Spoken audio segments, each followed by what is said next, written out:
To listen to ad-free episodes and premium bonus content, visit sinspod.co/Apple to subscribe on the Apple Podcast app on your mobile device.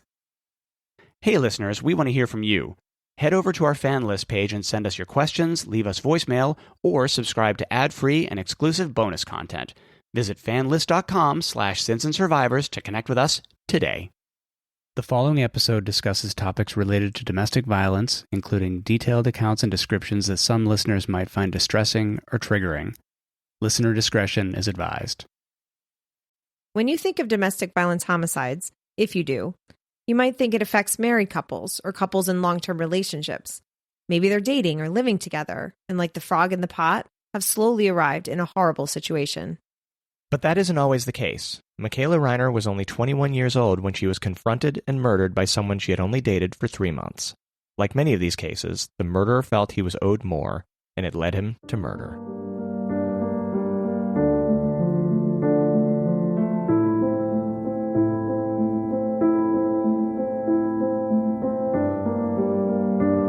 Hi, and welcome to Sins and Survivors, a Las Vegas true crime podcast where we focus on cases that deal with domestic violence. I'm your host, Sean, and with me, as always, is the one and only John. I'm the only John in the room. Makayla Rhiner was born in Kansas on May 8, 1996, to Jeff Rhiner and Lynn Pingle. She has one younger brother named Keegan. We've learned she was very close with her mom and brother, and there are dozens of photos of them all together just living life, having adventures, and enjoying each other's company. We'll include a link to some of those great photos in the show notes. Some of the things she loved included dancing to country music, Winnie the Pooh, Paris, where she hoped to travel one day, and her mom's banana chocolate chip muffins, which she would also share with her friends because that's the type of person she was. She was also a dog lover and had 2 dogs of her own named Pixie and Marble. There are photos of her with them on her memorial Facebook page, which we'll share. She talked about opening a giant dog sanctuary where she would adopt all the dogs in the world, which I know the two of us can relate to, and probably a lot of you listening can as well. If that didn't pan out, she also had dreams of a business career, which led her to the College of Southern Nevada, where she studied business administration. She had hoped to go into construction management, following in her mother's footsteps. Makayla was a smart, funny, ambitious young woman who people described as a ball of positive energy with a take-charge personality. She was intelligent, focused, and determined to succeed in both school and work. As the oldest child, and I can relate to this, she was constantly looking out for her little brother, who, as we said, she was very close with. He said she was the best friend a brother could have. At Makayla's memorial service, her godfather, Paul Meadows, beautifully described her in 3 words: grace, spunk, and style. He said, Makayla was full of life. She was a ball of energy and chose to see the good in everything. In her short 21 years, she lived a lifetime. He went on to say that she saw the good in everybody. We say that about so many people, but she gave people a chance who didn't deserve a chance. In April 2016, Makayla got a job at Mass Mutual as an agency technology specialist and agency licensing and contracting coordinator. Her mother, Lynn, is an entrepreneur who started a successful consulting company called McKee Company. I love that the name of the company is a combination of both her children's names. So cool. Her company, McKee Company, helps minority businesses to effectively compete for government contracts, which I think is awesome. Lynn has said that it was her children who pushed her into starting her own consulting company, and that it was Makayla who encouraged her to patent her invention. Makayla and Lynn worked on that patent application together. At her memorial, her friend Freddie Lopez had a call to action for the people listening regarding domestic violence. He said, "What happened to Makayla should make everyone aware of the dangers of domestic violence. If you see something, say something. Use your eyes, use your ears, use every one of your senses because there are always warning signs." Paul, her godfather, followed up on this by saying this was the best way to pay tribute to his goddaughter's life. He said, "If this message or event will bring awareness or prevention to even one case, then Makayla's life and death will not have passed in vain." We'll touch on the domestic violence angle in a bit, but there are indicators of abusive behavior that occurred after the couple was broken up, even if there was no actual domestic violence arrest before Makayla was murdered. As always, the absence of a domestic violence arrest has no bearing on whether domestic violence is happening. Some of these behaviors included common abuser strategies such as emotional blackmail, manipulation, stalking, and harassment of Makayla, her friends, and her family before it led to murder in the summer of 2017. Brandon Michael Hanson, Makayla's ex-boyfriend, was born September 23, 1983, in Rancho Cucamonga, California. At the time of the crime, he was 33, 12 years older than Makayla. We have not been able to locate any previous criminal history for Brandon, but that isn't to say he was free of problematic behavior, as John mentioned above. Additionally, Hanson has claimed that he was severely depressed. More on this later. Speaking of Brandon's depression, this week we speak to Kenna from Diagnosing a Killer in our bonus content of the week. Here she is with her sister to tell us about their podcast, which you should all go check out and subscribe to after you're done listening here. Hello. Hello. Welcome to our new podcast, Diagnosing a Killer. I'm Coel. And I'm Kenna. In this podcast, myself, along with my sister Kenna, deep dive into true crime stories with a focus on psychology. Our goal in creating this podcast is to break the stigma surrounding mental illness and violent crimes, educate people on what it means to be mentally ill, and bring awareness to horrific events that sometimes happen in the absence of treatment. On Thursdays, we bring you a true crime case where we detail the subject's childhood, confirmed or suspected mental illness, and their crimes. These riveting yet infamous stories will absolutely keep you on the edge of your seat. Join Coel and I on Mondays as well when we bring you an episode that is all about psychology. Whether it's a diagnosis, event, experiment, or just something we think is cool, these episodes are sure to be educational and entertaining. We are extremely excited to discuss these topics with y'all, and we cannot wait to hear your feedback. Love you. Bye. Makayla was enrolled in the Business Administration program at the College of Southern Nevada, and so was Hanson. They met there in a pottery class at some point and started dating briefly in early 2017. According to court documents, their relationship lasted 6 months, but it seems clear that was the total time they knew each other. Most other sources we have found indicate that they might have known each other that long, but they only dated for less than 3 months. In June of 2017, Brandon went on vacation to Japan, and during the trip, Makayla made the decision to end the relationship. In the pretrial motions, the state asserted that Hanson believed that Makayla had cheated on him while he was away in Japan, and he told his friends and family about this. It turns out that this was apparently projection on Brandon's part, because the state also alleged that it was in fact Hanson who was guilty of cheating on Makayla while he was traveling. He had allegedly felt bad about cheating on her, claiming that it was a one-time thing and that it was fueled by drinking. This appears to be contradicted by evidence including text messages from Hanson to the woman he had cheated with. We won't be bringing her name into this as it isn't important to the case, but in the messages, it was clear that he planned to meet up with her ahead of time, and there were also messages after they slept together in which they planned to meet up and do the same thing again. This whole situation and Brandon's constant excuses, with him claiming heartbreak over the breakup with Makayla, seemed to conveniently position him as the victim in the relationship. There is evidence that at some point he texted a friend of his to say that he shouldn't leave the house because he was having, quote, murderous thoughts. Unfortunately, Brandon was far from done. His next move was to attempt some classic emotional blackmail tactics, such as telling Makayla that he had cancer, which he didn't, and even threatening suicide in a call that took place on July 4th. Makayla's new boyfriend, Moises, recalled that Makayla, being the caring person she was, spent 30 minutes on the phone with Brandon, trying to talk him out of ending his own life and urging him to get professional help. And a quick note here that if you or anyone you know are having thoughts of self-harm, there are resources available such as the National Suicide Prevention Hotline, which you can reach by dialing 988. The following events that happened in July come from court document accounts. In mid-July, Makayla and Moises took a trip to California, leaving Makayla's Hyundai Elantra in her assigned garage space. Previously, there had been issues with the car's very sensitive alarm going off and causing friction with Makayla's neighbors. To avoid that, she left the car's trunk ajar, according to Moises' testimony. She knew that if the trunk was ajar, the alarm wouldn't be armed while they were gone, and therefore wouldn't disturb the neighbors. When they returned from the trip, Makayla's mother, Lynn's car had been vandalized, with 2 tires on one side having been slashed. There was a note on the car that made it seem as if it was written by her neighbor, reading, "Fuck yo alarm, love your neighbor." A week later, Moises' car was vandalized, causing over $11,000 in damage. During a later interview with police, Brandon admitted to vandalizing the cars. He told police that he had learned which car belonged to Moises by following a social media link in the car's back window. Brandon admitted that he had become increasingly upset over this time period after learning on social media that Moises and Makayla had planned a trip together. They planned another trip to Cancun, which was the trigger for Brandon to want to confront Makayla about why she was dating someone else. It's clear in retrospect that Brandon's behavior was escalating and getting more and more untethered from reality. These could be seen as signs of potential violent actions, or at least that they could potentially escalate to violence.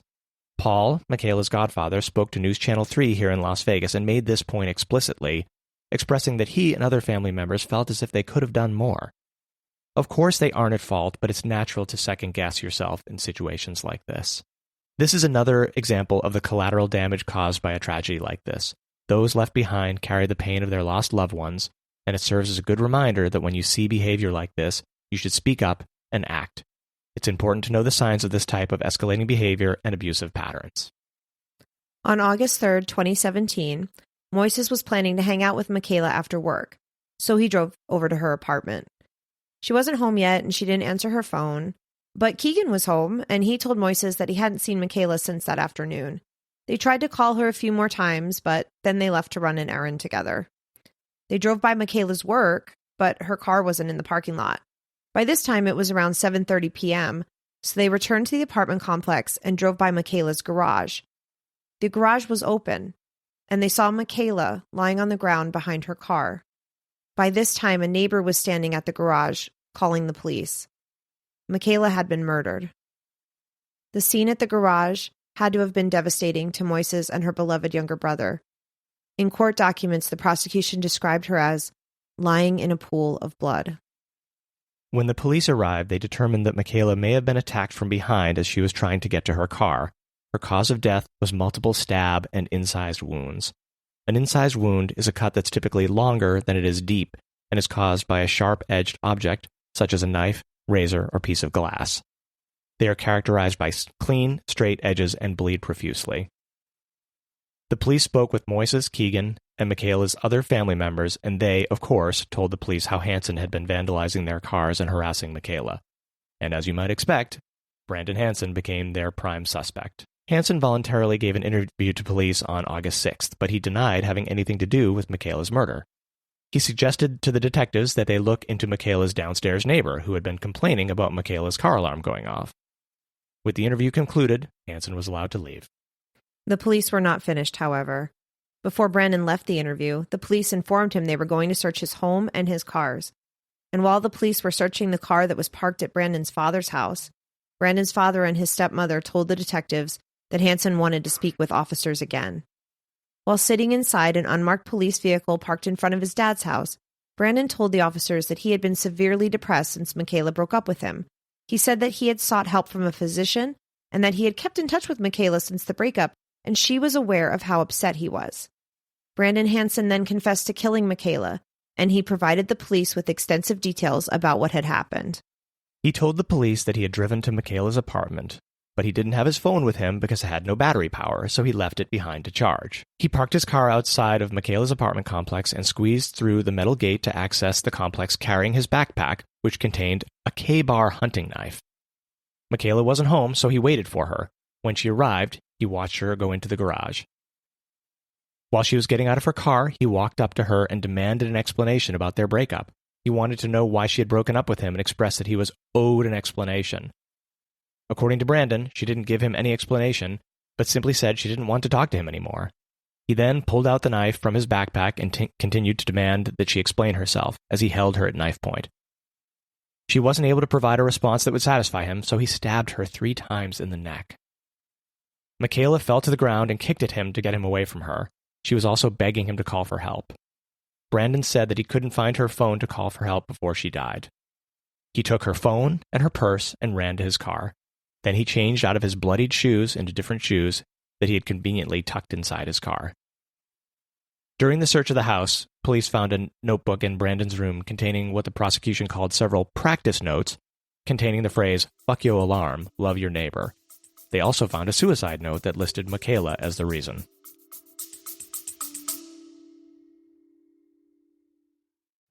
Hi, it's Sean from Sins and Survivors, joined by the one and only John. I am the only John in this advertisement.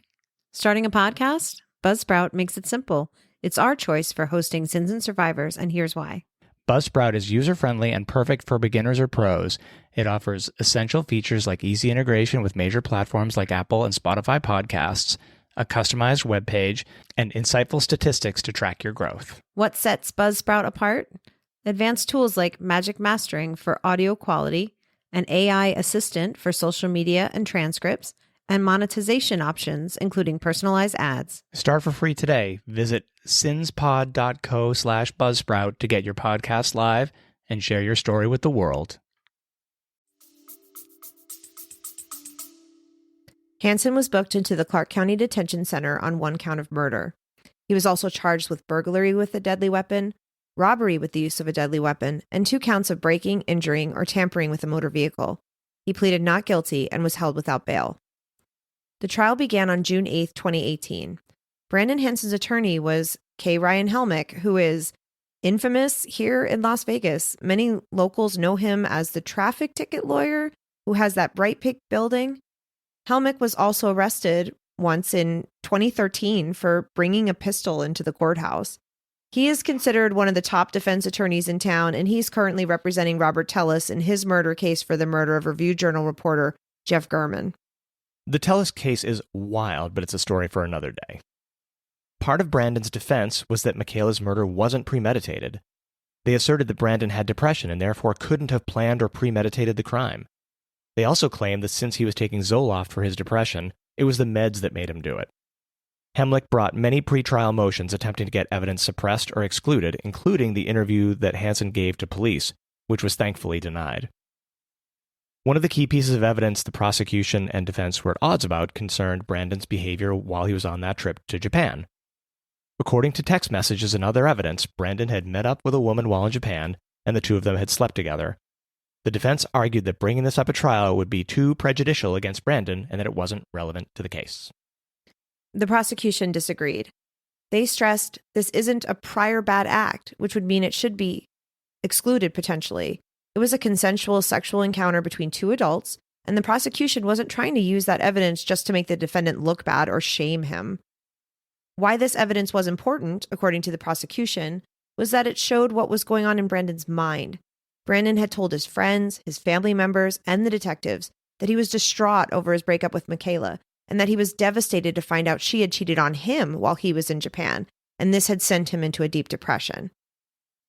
His expert witness, Dr. Norman Reutman, gave an opinion about Brandon's mental state that was, in part, influenced by Brandon telling him the story about Makayla cheating on him. Brandon had told Dr. Reutman that sleeping with the other woman was a one-time mistake due to drinking, and the intense guilt he felt over that mistake contributed heavily to his depression. But before he even knew that Makayla was breaking up with him because she'd met someone new, he had texts on his phone that showed he was already involved with someone else. He had also texted that woman after they had sex to plan another meetup, showing that it wasn't a one-time mistake. And despite all of this, Brandon continued to play the victim in their relationship, and now he attempted to play the victim in the courtroom. The court saw through these arguments given the facts. It's no secret, in this case, who the victim was, and the court recognized that. The key here was that the evidence about the encounter in Japan wasn't being used to shame Brandon for his sexual history. Rather, it was being used to make the point that it was absurd that he was so broken up that Makayla had started a new relationship when he himself had already done the same thing. It simply didn't pass the smell test. On June 15th, after deliberating for approximately 6 hours, the jury unanimously found Brandon Hanson guilty on all the charges: first-degree murder, burglary with a deadly weapon, robbery with the use of a deadly weapon, and 2 counts of breaking, injuring, or tampering with a motor vehicle. During the sentencing hearing, Makayla's mom, Lynn, spoke saying, "I delighted in watching her grow up, and most of all in the woman she became. I cry because I know that Makayla won't fulfill her dreams or achieve the goals she set for herself, and I cry because of what I won't have with Makayla. Your Honor, I'm not going to have everything I hoped and wished for my only daughter." Hanson was sentenced to life with the possibility of parole. His first parole hearing could be held as soon as 2034. In 2020, Brandon Hanson filed an appeal with the Court of Appeals for Nevada. His appeal challenged only his first-degree murder conviction. He and his attorney argued that there was insufficient evidence to prove that he had premeditated and deliberated prior to murdering Makayla. The court stated that to prove premeditation or what was going on in a defendant's mind, it is permissible to use both direct and circumstantial evidence. The court cited prior case law and wrote that circumstantial evidence is particularly relevant when determining premeditation and deliberation because there is rarely direct evidence of these elements. At this point, I think we should pause and talk a little bit about circumstantial versus direct evidence. I think that because of all the courtroom dramas we've all seen, sometimes people think that circumstantial means weak evidence, but that simply isn't accurate. Circumstantial evidence is just indirect evidence that someone committed a crime.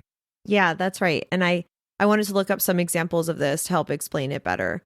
Direct evidence is where there is a piece of evidence where you don't need to make any logical jumps or inferences to reach a conclusion. That could be physical evidence like surveillance video or a witness's testimony or a defendant's confession.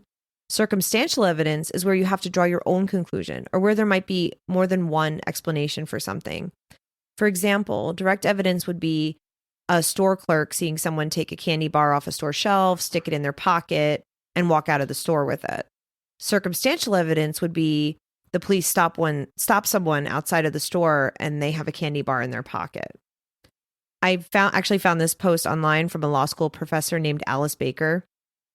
We put a link to it in our show notes. But these would be examples of circumstantial evidence that a defendant robbed a bank. The defendant's fingerprints were all over the inside of the bank vault. From the fact that the defendant's fingerprints are in the vault, we infer that the defendant was physically there at some point in time. Yeah, that's not direct evidence because no one saw him in the vault stealing the money. Maybe he was just there to make a repair. There's another possible explanation for his fingerprints being in the vault, and we have to make an inference to conclude that he's the one who robbed the bank. Yeah. And here's another one. The fact that the defendant was covered with dye from the bank's bait pack at the time of his arrest.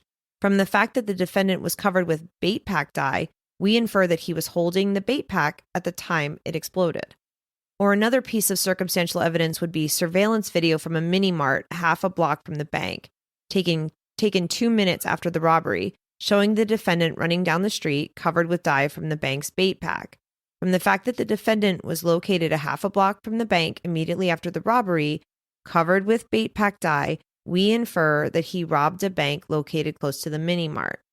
So as you can see from these examples, there's nothing wrong with circumstantial evidence, and the evidence isn't necessarily weaker. While direct evidence can be more straightforward in proving a fact, circumstantial evidence can be equally compelling, especially when you connect the dots, when the multiple pieces point toward the same conclusion. In a case, both types of evidence are valuable, and when it comes to drawing a conclusion based on the defendant's state of mind, the Nevada Court of Appeals said you need to rely on circumstantial evidence because it's not often you have direct evidence. Another thing that's important to keep in mind is that direct evidence isn't always conclusive. Eyewitness testimony can be unreliable as well, with variations due to the time of day, the level of vision, distance from the crime, and so on. In their opinion, Court of Appeals determined that a reasonable jury would have found that Hanson committed the crime with premeditation and deliberation based on both the direct evidence and circumstantial evidence. He damaged cars leading up to the crime. He had texted his friend that he was having murderous thoughts. He left his phone at home on the day of the crime, even though he had a charger in his car, likely so his location wouldn't be traced. He didn't park in the guest parking lot. He parked further away and snuck in through the gate. He brought his backpack with him, which had a knife in it. And he continued to stab her after she fought him physically. After he killed her, he got rid of the knife, his bloody shoes, and her purse, and her cell phone. In his car, he had a fresh, clean pair of shoes to put on, which demonstrates he had a plan. Hanson's expert testified that Hanson was suffering from clinical depression at the time of the attack, but the expert also testified that people suffering from clinical depression could still make plans. In our Swing Shift bonus episode, we dig much deeper into this topic with Kenna from Diagnosing a Killer. We're going to play a snippet of that interview now. Clinical depression can be diagnosed for many different reasons, but one of the telltale symptoms is the fact that it puts strain on your relationship, even work, school, actual relationships with your family or a romantic relationship. It's very clear in those relationships that there's something going on. Not just victim blame or say anybody should have, known that just based off of him being depressed, but still there were signs leading up to it. And that's what we try to talk about a lot is look at the sign, educate yourself on what the signs are so that when they do happen, if they do happen, you can take action instead of just saying, well, I don't know how to help or just not even realizing that it's happening. It's a fascinating interview, so if you're interested, head over to sinspod.co/Apple and subscribe to our premium tier and give it a listen. Also, when you're done listening, check out Diagnosing a Killer on Apple Podcasts or wherever you get your podcasts. Hanson's appeal was denied. Brandon Hanson is currently incarcerated at Lovelock Correctional Center and is eligible for parole in about 10 years. Makayla's mother, Lynn, has stated in more recent articles about her business that she was struggling after Makayla's murder and at the bottom of a pit. She has moved to Minneapolis and was able to finally obtain that patent for her work, and her business is doing very well with the help of her son, and due in part to the encouragement and hard work of Makayla. There are hundreds of photos and testimonials out there about Makayla. I thought I would share one that I found on her memorial page. Makayla was our babysitter for the last 3 years. I have never met a sweeter, nicer, more charming, responsible, loving person in my life. She treated our kids like they were her own, and we all love her very much. Words can't express how sad we are about this tragedy. Makayla and her entire family are in our prayers every day. We love you so much, Makayla, and will miss you more than you could ever imagine. You truly had a huge impact on our family, and we will never, ever forget you. If and when there are developments in this case with Brandon's parole, we will let you know. Please remember to check out the Swing Shift bonus episode. We think you'll find it really interesting. It's also important to remember that in a case like this, there are fact patterns that play out over and over, and as we so often remind you, these stories are happening all over the world. It's important to keep these fact patterns in mind with your friends and with your loved ones, and don't be afraid to reach out to them and check in to make sure they're safe. If you are in a situation like this, also look for the signs of escalating violence and get the help you need to make sure you're safe. No one thinks this is going to happen to them until it does. As Paul said, if the tragedy of Makayla losing her life to this violent domestic violence homicide raises awareness and prevents one other promising young woman from dying, at least some small good can come from this tragedy. Thanks again for listening, and always remember, what happens here happens everywhere.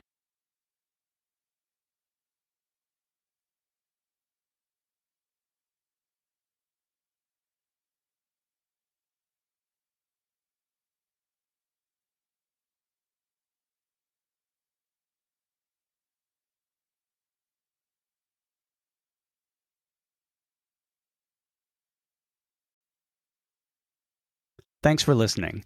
Visit sinspod.co/subscribe for exclusive bonus content and to listen ad-free. Remember to like and follow us on Instagram, Facebook, TikTok, and Threads at Sins and Survivors. If you're enjoying the podcast, please leave us a review on your podcast platform of choice. You can contact us at questions@sinsandsurvivors.com. If you or someone you know is affected by domestic violence or needs support, please reach out to local resources or the National Domestic Violence Hotline. A list of resources is available on our website, sinsandsurvivors.com. Sins and Survivors, a Las Vegas true crime podcast, is researched, written, and produced by your hosts, Sean and John. The information shared in this podcast is accurate at the time of recording. If you have questions, concerns, or corrections, please email us. Links to source material for this episode can be found on our website, sinsandsurvivors.com. The views and opinions expressed in this podcast are solely those of the podcast creators, hosts, and their guests. All individuals are innocent until proven guilty. This content does not constitute legal advice. Listeners are encouraged to consult with legal professionals for guidance.